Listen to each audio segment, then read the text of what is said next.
April 18th, 1945, the Ruhr Pocket, Western Germany. The war's last great storm was collapsing in on itself. Over 500,000 exhausted soldiers, men who had fought from Stalingrad's frozen ruins to the hedgerows of Normandy, made a decision that only months earlier would have been unthinkable. They surrendered en masse to the advancing American forces rather than fight on or retreat to collapsing German lines. It wasn't just defeat, it was the recognition of something larger, the moment when faith and courage, discipline and sacrifice met the cold precision of an enemy that fought with mathematics as much as with men. What the Americans had unleashed was not merely superior firepower. It was something deeper, quieter, and infinitely more devastating. A method, an industrial rhythm of destruction so perfectly organized that resistance itself became irrational. On April 4th, 1945, at exactly 0600 hours, the encirclement east of the Rhine in the Lippe sector was complete. Field Marshal Walter Model, commander of Army Group B, stood in his provisional headquarters, surrounded by maps that no longer told stories of possible victories, but of inevitabilities.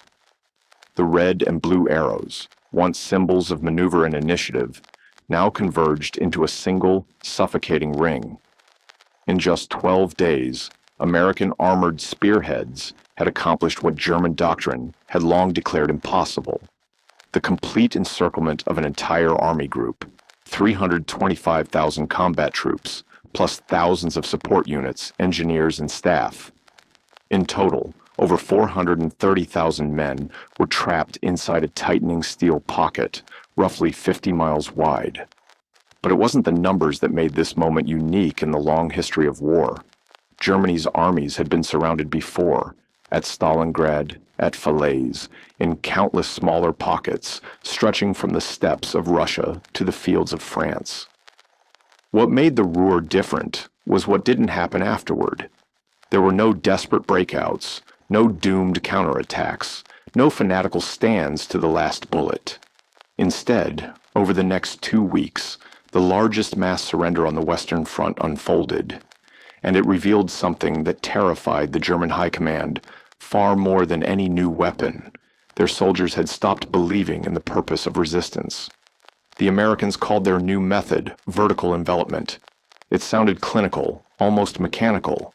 Yet beneath that technical phrase was a revolution in the art of modern warfare. Over 3 relentless years, from North Africa's deserts to the Rhine's industrial banks, the U.S. Army had perfected a way of fighting that rendered courage itself irrelevant. Major General J. Lawton Collins, commander of the 7 Corps, had orchestrated a system not simply designed to defeat German positions, but to dismantle the very psychology of defense. His divisions didn't fight battles in the traditional sense. They conducted synchronized operations, air, armor, artillery, logistics, as if they were instruments in an orchestra conducted by industry itself.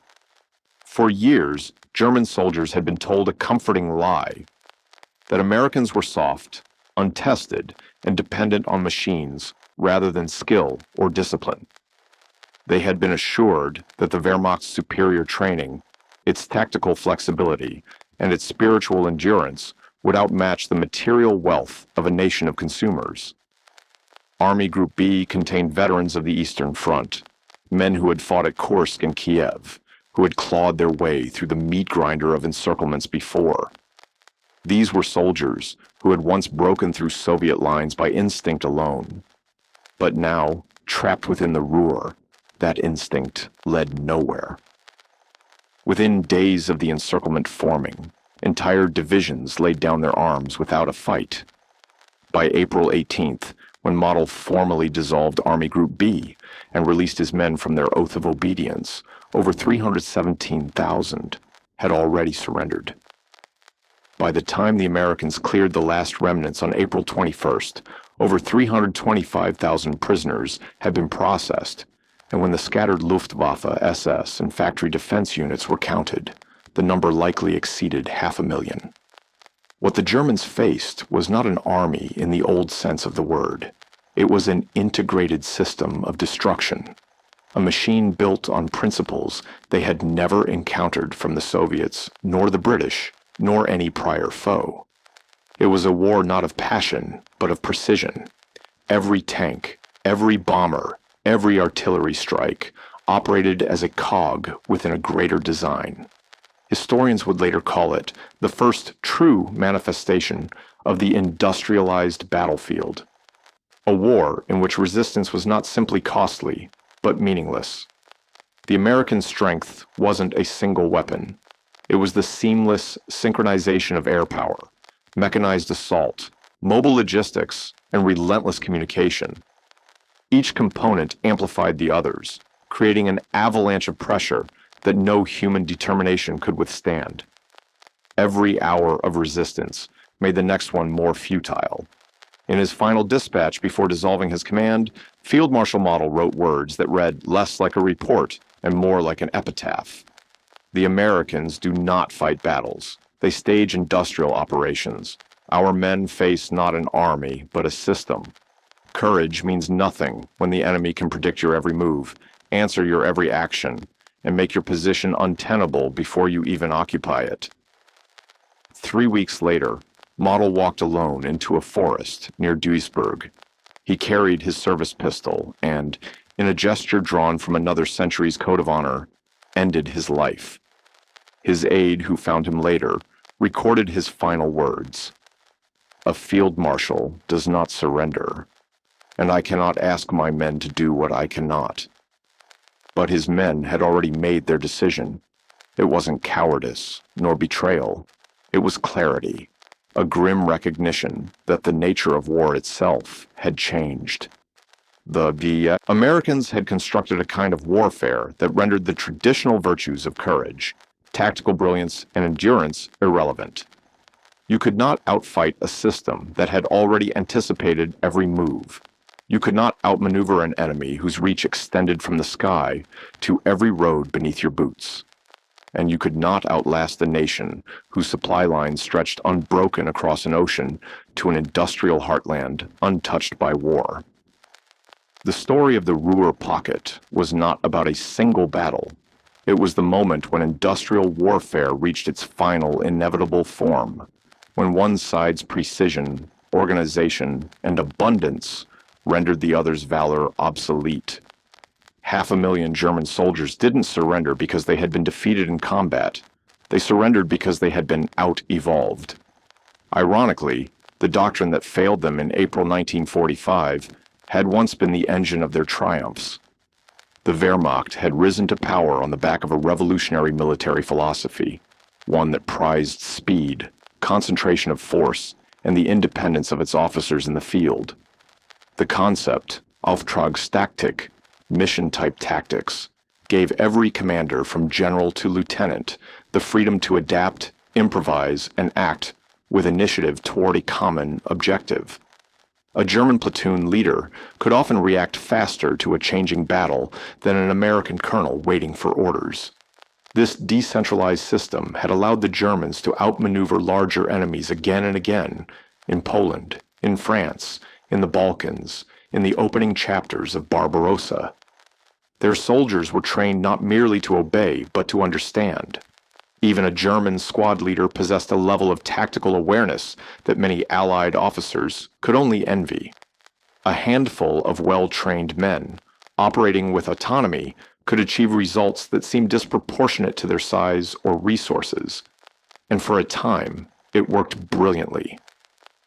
At Kasserine Pass in February 1943, small German formations had humiliated inexperienced American troops, shattering units twice their size. The lesson seemed obvious. Superior skill and leadership could overcome any material disadvantage. Even as the tide of war shifted, even as cities burned and fronts collapsed, that belief endured. A conviction that the German fighting spirit could somehow transcend the arithmetic of production. But by the spring of 1945, that belief met its limit. Against an enemy that fought as a coordinated organism, where airmen, tank crews, engineers, and logisticians operated as extensions of the same will. the German concept of individual brilliance became a tragic anachronism. A rifleman's courage could not alter the fact that his enemy's artillery knew his position before he did. A commander's ingenuity could not change the weather of reconnaissance aircraft circling above him, or the endless supply convoys that replenished the American front every night without fail. As dusk fell over, the smoking factories of the Ruhr, the air carried not the roar of battle, but a different sound, the quiet murmur of surrender. Helmets placed on the ground, rifles stacked in neat rows, the hum of trucks carrying prisoners westward. It was not a defeat in the old sense. It was the end of an era, when courage bowed to calculation, and the age of industrial warfare revealed its final truth, that even the bravest soldier cannot outfight a system that has already learned how to fight without him. And somewhere in the fading light, between the blackened chimneys and the Rhine's slow current, the silence that followed was heavier than the guns that had fallen quiet.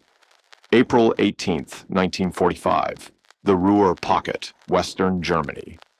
And what had once been a proud, agile war machine found itself enclosed not simply by steel and boots, but by a new logic of warfare that made traditional valor feel out of place, almost obsolete. Eisenhower, who had been forced after Kasserine to remake American training and doctrine, had watched painful lessons harden into policy, and by the spring of 1945, those reforms were no longer abstract revisions in a manual, but living processes on fields of mud and broken rail, processes that the Wehrmacht had not fully fathomed. The Germans had assumed war would continue to be decided by tactical virtuosity, by the lieutenant who read a battlefield faster, by the non-commissioned officer who improvised and pulled a squad from ruin. And in many fights that belief had been vindicated, for the Wehrmacht's early campaigns from Poland to France and its later actions in the steppes of Russia had shown how superior training, initiative, and mission-type tactics could produce outsized effects.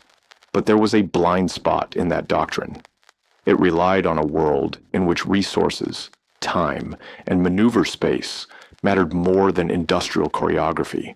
And the Americans were remaking the map of possibility by treating logistics, firepower, and movement as a single machine that could be tuned and run like a factory line.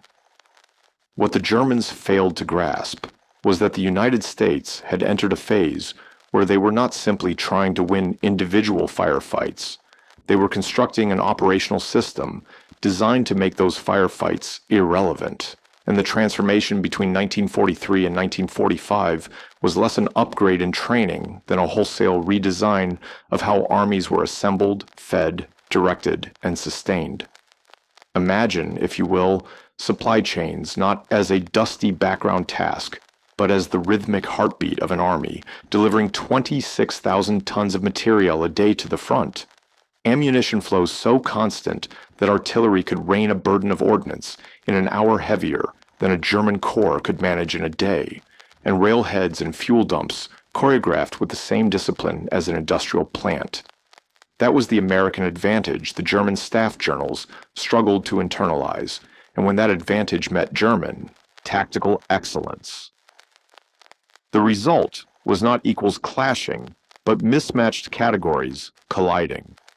Logistics alone do not explain why men who once withstood encirclement on the Eastern Front surrendered by the hundreds of thousands, for the Soviet armies also enjoyed material superiority at times, and yet German units at Budapest or Breslau fought on until reduced to ruin. The crucial difference in the Ruhr was predictability and inevitability. American doctrine had evolved into what German officers contemptuously called a material battle. But that phrase misses the deeper shock.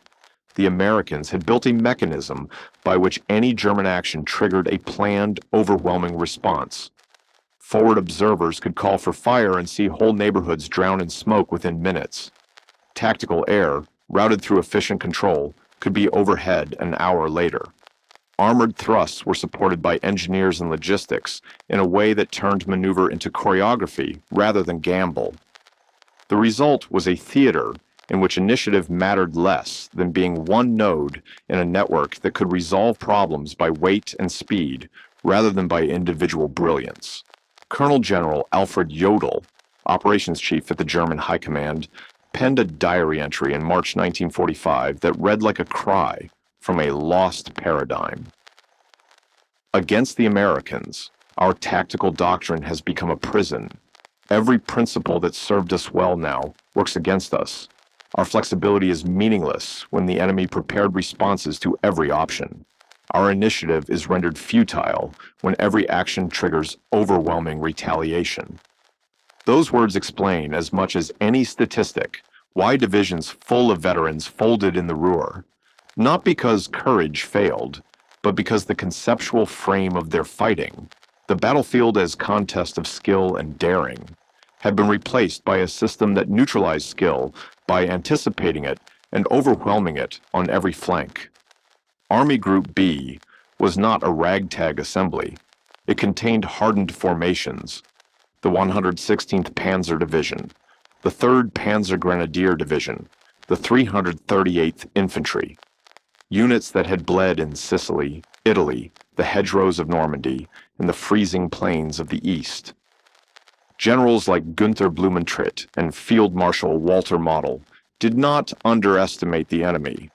They planned meticulously, in placing interlocking fields of fire, wire, demolition charges on bridges, pre-registered artillery targets, and fallback positions with tunneled defense in the industrial maze of the Ruhr.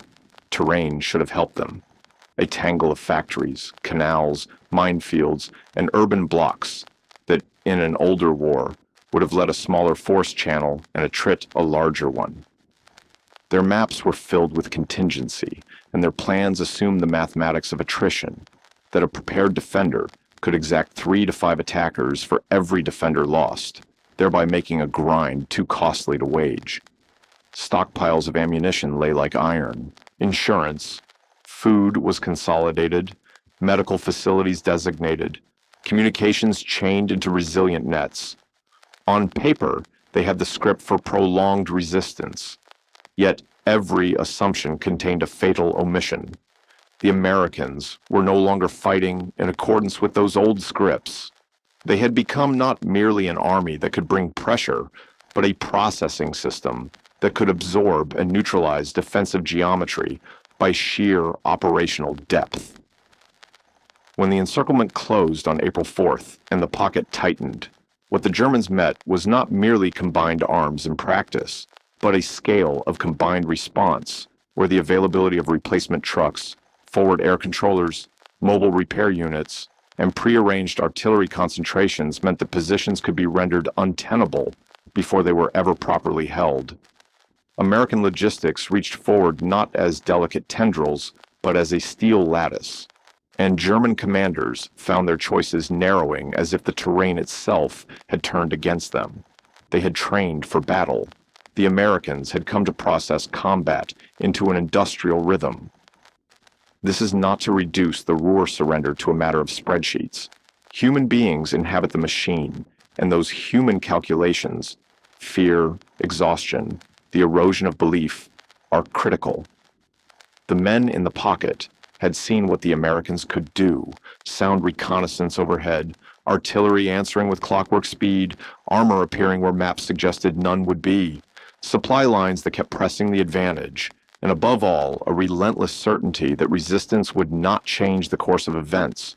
Where once small unit initiative could shatter a plan, now the enemy's depth and redundancy smothered tactical surprise. German doctrine had been born in the success of mission-type tactics, Auftragstactik, which trusted subordinate commanders to solve problems creatively. That doctrine produced remarkable soldiers, squad leaders educated to understand battlefield geometry, platoon commanders who could seize initiative without waiting for orders, units who could improvise when supply lines failed. It was doctrinal genius that made the Wehrmacht formidable in 1939 and 1940, and even later, when units could still surprise larger formations. But in the Ruhr, the same flexibility became a liability. Decentralization meant nothing when every local action triggered pre-planned counters, and the old calculus, fight well and the odds even out, evaporated in the face of an opponent that could marshal artillery, air, and motive power in synchronized waves, like a factory switching to a higher gear. Officers who had survived the Eastern Front with courage and cunning discovered to their cost that bravura did not equal relevance when the adversary could flood the battlefield with resources at a tempo that broke the logic of attrition. In individual reports from divisional staffs, there is a recurring phrase, "The enemy does not fight, he processes." It is a terrible clinical description, but it captures the psychological collapse that followed. Soldiers who had once measured their worth by holding ground now saw ground as a ledger entry, a point on a map to be consumed by a machine. Model's final dispatch before he disbanded the command read like an elegy. The Americans do not fight battles, they stage industrial operations. Our men face not an army, but a system. Courage means nothing when the enemy can predict your every move, answer your every action, and make your position untenable before you even occupy it. The language may seem bitter, but it rings with the clarity of men confronted with a new reality. And the human consequences were immediate and stark, mass surrenders that were not acts of surrender as much as recalibrations of survival, soldiers deciding, in the cold arithmetic of fear and hope, that laying down arms meant the possibility of living to fight another day in different clothes, that survival might be routed through captivity rather than through attrition. What terrified German commanders more than the numbers was that their men had stopped believing in resistance itself, and belief, after all, is a fragile but vital fuel for any army. In the days after the pocket closed, American processing centers filled with men who, hours before, had stood in positions designed for tenacious defense. Helmets were stacked like farm produce by the Rhine, rifles surrendered into neat piles, and the churn of trucks, moving prisoners westward, sounded less like triumphal drums than the mechanical hum of an efficient machine, doing what it was designed to do. The Ruhr did not end with a final charge or a single heroic last stand. It ended in cues and manifests and the subdued exchange of identity papers, the very antithesis of the myths of glorious defeat. What military history takes from the Ruhr is not merely a lesson about material, but about adaptation. The Americans learned how to turn industrial capacity into operational certainty. The Germans learned too late that doctrines forged in a different age must be rethought when confronted with systems that make tactical genius an academic exercise. In the shadow of ruined chimneys and the slow gray flow of the Rhine, the silence after the guns was heavy, not empty, but full of lessons, of the quiet tallying, of causes, responsibilities, and the immutable fact that warfare had evolved. And as dusk gathered, the factory whistles that once marked shifts now seemed like distant metronomes counting the end of an old way of war. Once German soldiers began to understand what they were truly facing, something irreversible shifted inside them. Their strong points, those labyrinths of concrete, steel, and conviction, ceased to feel like fortresses and began instead to feel like cages. What the Americans unleashed against the Ruhr Pocket was not a secret weapon, nor some radical technology plucked from the edge of science. It was something quieter, colder, and far more devastating, a doctrine of total integration, refined into what military historians would later call synchronized warfare. The brilliance did not lie in any single weapon or innovation. It lay in how every element, every discipline, every heartbeat of the military machine moved as one coherent rhythm, each pulse reinforcing the next until the whole system functioned like a living organism. This transformation had been gestating for months inside the staff rooms of Lieutenant General Omar Bradley's 12th Army Group. There, amid cigarette smoke and sleepless maps, Brigadier General Truman Forson, the operations officer, built what he termed the Red Ball system. To a layman, it was logistics. To soldiers, it was revolution. It wove together intelligence, artillery, armor, air power, and supply into synchronized timelines, allowing American commanders to act not by instinct or guesswork, but by certainty. Each arm of the machine anticipated the other's movement, and together they formed a seamless mechanism, like gears meshing perfectly in a vast, humming engine of war. On April 5th, 1945, at precisely 8:30 hours, the first full day of the encirclement, the system came alive. Over the gray morning skies, P-38 Lightning reconnaissance aircraft began flying meticulous grid patterns over the entire Ruhr. Their cameras clicked rhythmically, each frame a tile in a mosaic of unfolding knowledge. Every pass was numbered, logged, and developed with industrial efficiency. Within 2 hours, photo interpreters at NIAC's Tactical Air Command headquarters were poring over the latest reels, their fingers tracing the fine lines of roads, bridges, and columns, piecing together not just where the Germans were, but where they were going. It wasn't mere reconnaissance. It was cartography of motion, a living diagram of an army slowly strangling itself within its own doctrines. By early afternoon, a pattern had emerged. German divisions were redeploying exactly as their manuals prescribed, shifting to defend the most obvious approach routes, laying predictable minefields, establishing fallback positions in the same places their training dictated they should. The Americans mapped it all. By 1600 hours, their artillery began to roar, not at where the enemy was, but at where he would be in half an hour. The precision was haunting. German commanders radioed their headquarters in disbelief.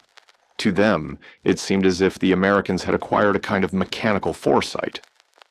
"They are predicting our movements," one reported. In a way they were.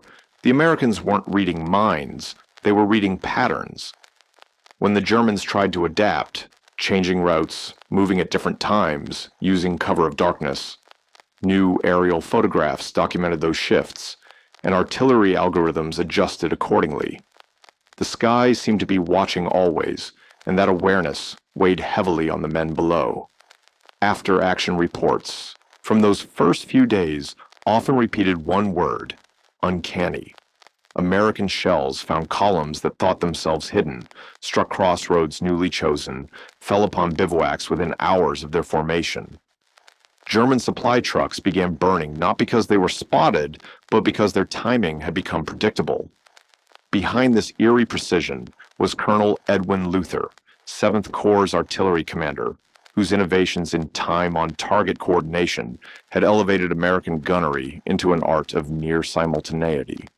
When observers marked a worthwhile target, multiple artillery battalions, sometimes miles apart, fired in perfect coordination so that their shells landed at the same moment. To the men beneath those shells, it seemed as if the sky had collapsed in a single breath. There was no warning, no crescendo, only impact. A German battery might detect a solitary ranging round embrace for minutes of adjustment. But before orders could even be given, a storm from 6 directions arrived within 5 seconds. There was no defense, only disbelief. The magnitude of that firepower is difficult to imagine now. The U.S. 3rd Armored Division alone wielded more dedicated artillery than the entire Wehrmacht army trapped in the pocket.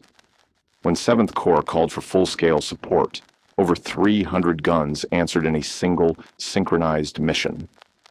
Against this, the Germans possessed roughly 800 artillery pieces, but most were starved of shells or silenced by counter-battery fire that homed in with uncanny speed. Rarely did more than 200 fire at once.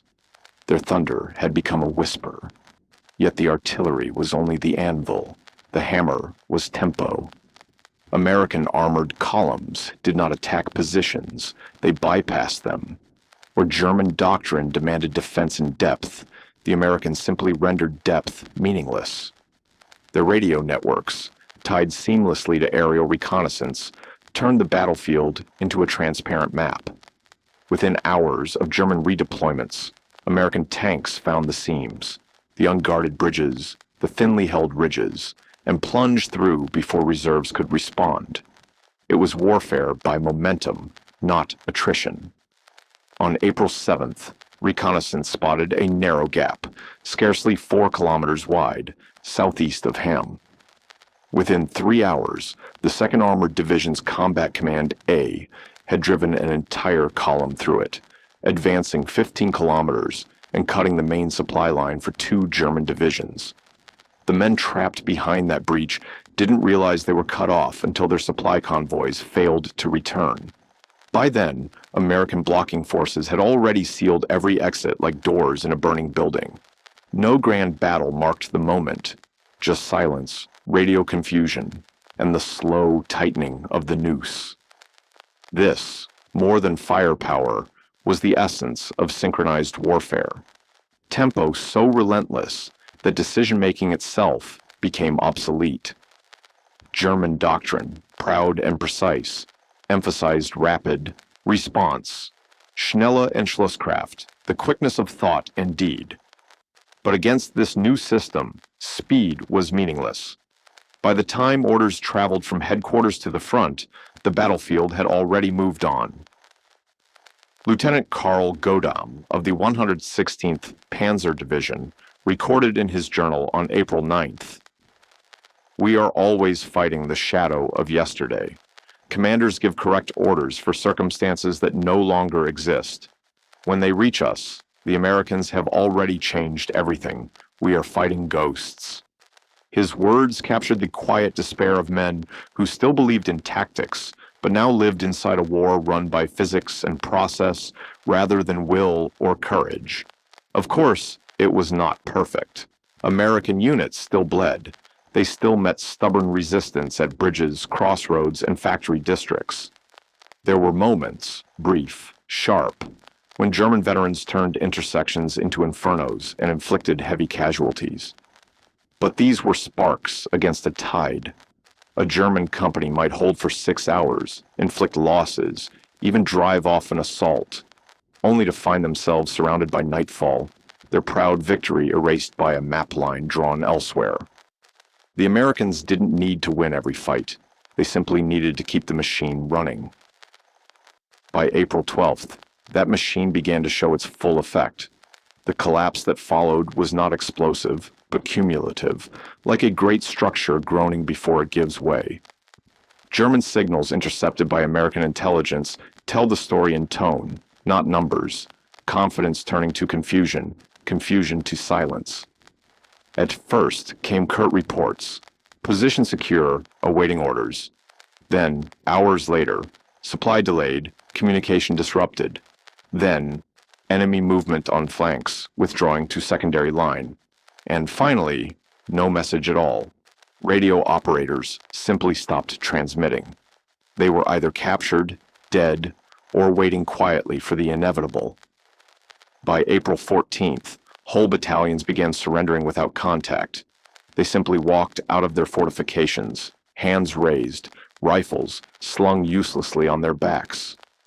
Processing stations filled by the thousands, men sitting in orderly rows, quiet, as though waiting for a train.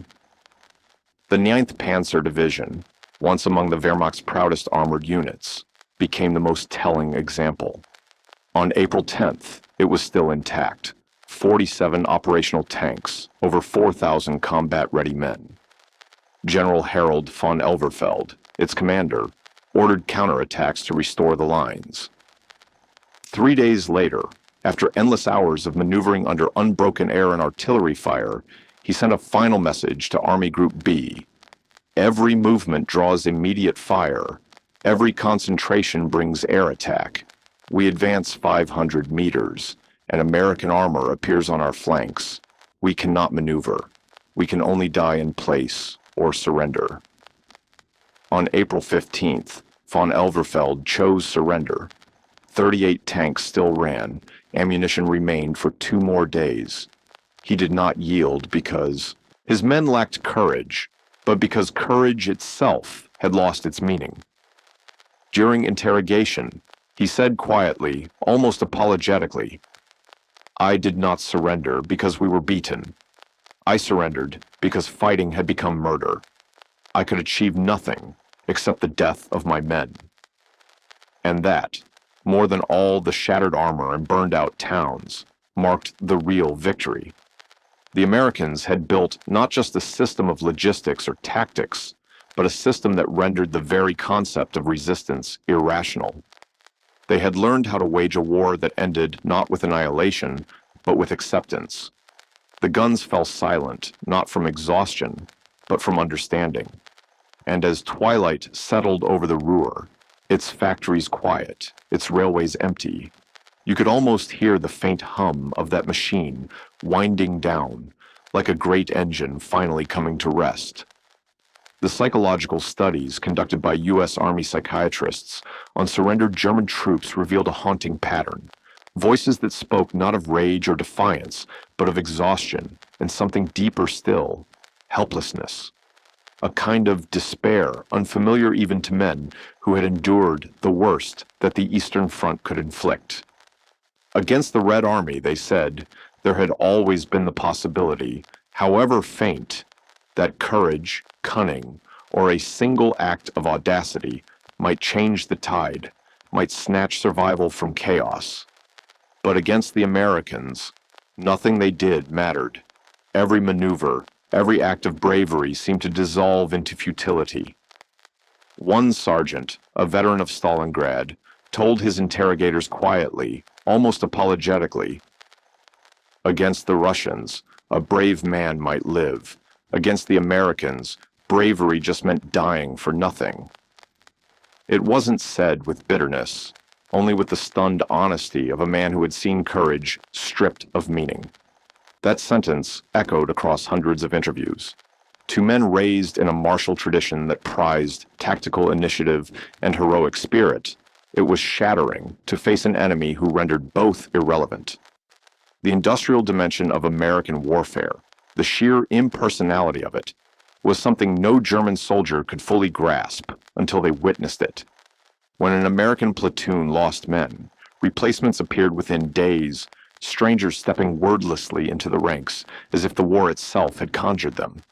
Tanks destroyed at dawn were replaced by evening. Trucks burned on Tuesday and stood reborn by Thursday. Ammunition expenditure that would have paralyzed a German division for weeks was treated as routine paperwork in the American system. On April 13th alone, the U.S. 3rd Armored Division fired more artillery shells than the entire trapped German army fired in a week. Yet even that wasn't what broke them. It wasn't the mountains of steel, or the endless supplies, or the skies filled with bombers. It was the methodical inevitability, the feeling that everything unfolding before them had already been decided somewhere far beyond their reach. The Americans advanced with an eerie precision. They moved as far as their logistics would allow, then stopped, refueled, resupplied, advanced again, never too far, never too fast, always measured, deliberate, inevitable. There were no reckless charges, no emotional counterattacks, no gestures of desperation, just an impersonal forward motion that seemed to erase everything in its path. To the Germans, it felt mechanical, like facing an enormous, slow-moving engine that never faltered, never hesitated. Some soldiers began calling it Walze, the steamroller war. There was no honor to be found in such a struggle, no opportunity for gallantry or defiance. "You can't ambush a steamroller," another soldier said. "You can't outflank it. You can only stand aside or be crushed." By April 16th, the Americans had processed more than 150,000 prisoners. The speed and organization of it were astonishing. What had once been the chaotic, humiliating act of surrender became, in American hands, an exercise in industrial efficiency. Prisoner processing stations operated with the same precision as an assembly line. Soldiers were disarmed, registered, fed, and sent to the rear, all within hours. There was no cruelty, no humiliation, just procedure, and somehow that too demoralized. The same relentless order that had crushed their armies now enveloped their surrender. Entire divisions capitulated, their men standing in silent lines stretching into the gray horizon. American officers walked among them, clipboard in hand, recording names as though cataloging parts. The efficiency itself, the calm, mechanical inevitability, spoke louder than any weapon. To the Germans, it was like watching their world dismantled by logic. Field Marshal Walter Model kept his headquarters functioning until April 17th. Reports still came in, though the front no longer existed in any real sense. His final orders, written in that familiar, precise hand, authorized local commanders to surrender if resistance served no further purpose. It was, in effect, the quiet dissolution of Army Group B. Yet Model could not bring himself to speak the word capitulation. That he left unsaid. The following days would see him vanish into the woods near Duisburg, leaving behind only silence and the weight of a command he could no longer command. By April 21st, the last organized German resistance in the Ruhr Pocket was gone. What remained were hundreds of thousands of men in gray uniforms, standing in fields and roadsides, waiting quietly. When the final count was tallied, over 325,000 had surrendered, the largest mass capitulation on the Western Front. American losses for the entire operation, about 10,000 wounded, 2,000 killed. German losses, roughly the same number killed in battle, the rest prisoners. It was the complete inversion of every law of warfare the Germans had lived by. For generations, military doctrine had declared that the defender always held the advantage, especially in fortified positions. But here, in April 1945, the defender's advantage had been erased by a system that made terrain and tactics almost irrelevant. The contrast with the Eastern Front was staggering. In the Ruhr Pocket, nearly 200,000 German troops had continued fighting Soviet forces until the very end of the war, suffering over 150,000 casualties rather than surrendering. In the Hel Peninsula, surrounded and outnumbered, German troops resisted for 2 months and perished nearly to the last man. Against the Soviets, they fought to annihilation. Against the Americans, they chose survival. Historians on both sides in the years that followed would look back on the Ruhr Pocket as the moment when industrial warfare reached its logical and terrible conclusion. It was no longer about soldiers or even armies. It was about systems. The Americans had built one so efficient, so comprehensive, that human qualities like courage, leadership, and tactical brilliance no longer held weight. It wasn't that German soldiers lacked these things, they possessed them in abundance. It was simply that the American way of war had evolved beyond the point where such qualities could change the outcome. General Eisenhower summarized it with dispassionate precision in his report to the combined chiefs of staff. The Ruhr operation demonstrated that properly applied industrial age warfare can achieve decisive results with minimal friendly casualties. The key is systematic integration of all combat arms, operating at a tempo that prevents enemy response. To those who had seen it unfold, that sentence was both analysis and epitaph. 500,000 German soldiers had not been defeated in battle. They had been rendered obsolete. The Americans didn't need to destroy them. They only needed to process them. It was the end not of courage, but of a kind of war in which courage could matter. And so, in the quiet fields of the Ruhr, the age of the warrior gave way to the age of the system. You could almost hear it in the air that spring evening.